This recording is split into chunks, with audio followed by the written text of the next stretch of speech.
দিল্লির চোখে ভারত বাংলাদেশের সম্পর্কের ধারণা অনেকটা বড় ভাই ও ছোট ভাইয়ের মতো। কয়েক বছর আগে মেজর জেনারেল সিপি সিং কিছুটা আত্মপ্রসাদের সঙ্গে লিখেছিলেন, বাংলাদেশকে আমরা শুধু 14 দিনে স্বাধীন করেছি তাই নয়, পাকিস্তানকেও 2 টুকরো করে দিয়েছি। তাদের আলাপে মনে হয় যেন 71-এর স্বাধীনতা ভারতেরই উপহার। এমন মনোভাবের কারণ 71 নিয়ে ভারতের নস্টালজিয়া। গত বছর 2024 সালে বাংলাদেশে গণ অভ্যুত্থানের পর ভারতের ক্ষমতাসীন মহলের অনেকেই ইনিয়ে বিনিয়ে বাংলাদেশকে মনে করিয়ে দিয়েছে এই দুই দেশের সম্পর্কের কেন্দ্রে রয়েছে 1971। এ বছরের ২৬ মার্চে ভারতের প্রধানমন্ত্রী নরেন্দ্র মোদী অধ্যাপক ইউনূসের কাছে পাঠানো এক বার্তায় স্মরণ করিয়ে দিয়েছেন, ৭১-এর চেতনা এখনও আমাদের দুই দেশের সম্পর্কের আলোকবর্তিকা। এজন্য বাংলাদেশের কৃতজ্ঞ থাকা উচিত।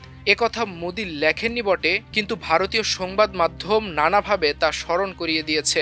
তাদের চোখে বঙ্গবন্ধু কন্যা হাসিনা ও তার সরকারই সেই ৭১-এর চেতনার ধারক ও বাহক। তারা এই আত্মতুষ্টি ও কৃতজ্ঞতার চশমা থেকে দেখে বলেই ভারতীয়রা কিছুতেই ভাবতে পারে না যে তাদের ডিঙিয়ে পুরনো শত্রু পাকিস্তান ও ৭১-এর আরেক শত্রু চীন বাংলাদেশে জায়গা করে নেবে।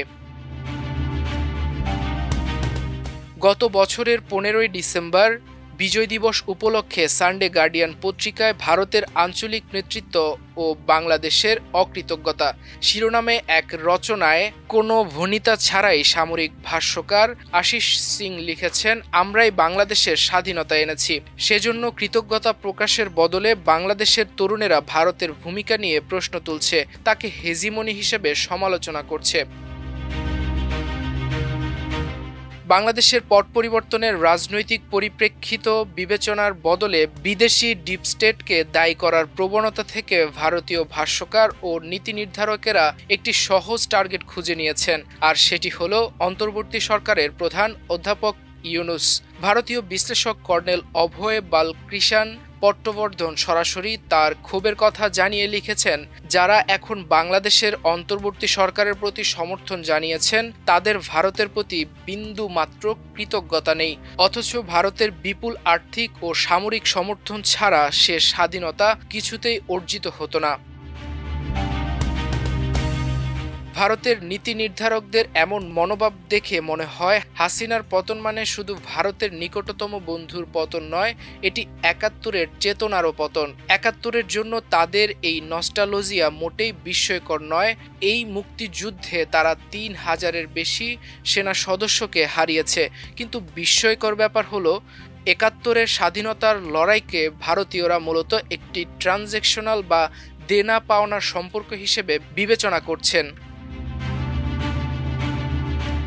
অথচ বাংলাদেশ ৭১ পেরিয়ে ২০২৫-এ পৌঁছালেও এই প্রতিবেশীর সঙ্গে সম্পর্কের প্রশ্নে ভারত এখনও ৭১-এই আটকে আছে। যে নবীন প্রজন্মের নেতৃত্বে গণ অভ্যুত্থান, তাদের কাছে হাসিনা মুক্তিযুদ্ধের প্রতীক নন, বরং তিনি মুক্তিযুদ্ধের মূল্যবোধের নারকীয় লঙ্ঘনের প্রতীক।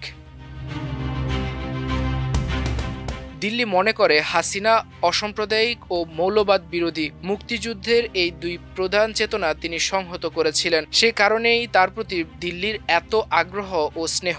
ইউনূসের হাতে বাংলাদেশ এখন মৌলবাদীদের আখড়া, সেখানে পাকিস্তানের অনুপ্রবেশ ঘটেছে এই সরকারের প্রত্যক্ষ মদদে, এমনটাই অভিযোগ করেছেন একাধিক ভারতীয় কৌশলবিদ।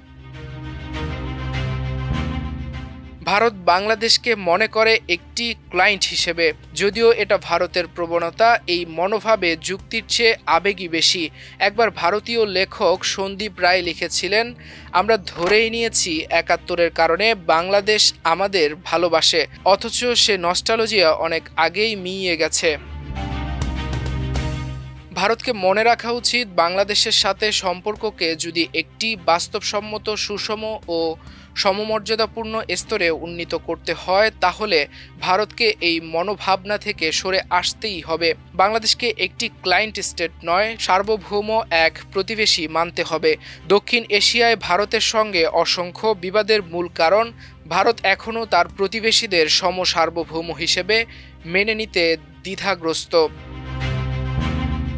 এ বিষয়ে জওহরলাল নেহেরু বিশ্ববিদ্যালয়ের অধ্যাপক হাপিমন জ্যাকব একবার লিখেছিলেন, ভারতের জন্য সমস্যা হলো সে তার ক্ষুদ্রতর প্রতিবেশীদের নিয়ন্ত্রণ করতে চায়, কিন্তু এই নিয়ন্ত্রণের ইচ্ছা শুধু একটি ইলিউশন বা মায়া। ভারত নিজেকে বড় ভাই ভাবলেও সবসময় যে বড় ভাইয়ের মতো আচরণ করেননি। নদীর পানির হিস্যা নিয়ে এই দুই দেশের দীর্ঘদিনের পুরনো বিবাদ এর একটি বড় উদাহরণ। একই কথা অসম বাণিজ্য সম্পর্ক নিয়ে। সুপরিচিত নিরাপত্তা বিশেষজ্ঞ সুশান্ত সিং কিছুটা পরিহাসের সুরে মন্তব্য করেছেন, ভারত নিজেকে বাংলাদেশের বেস্ট ফ্রেন্ড বলতে অজ্ঞান, অথচ তাদের রপ্তানির উপর সে একের পর এক অশুল্ক বাধা তৈরি করেছে। মাল্টিমিডিয়া ডেস্ক, আমার দেশ।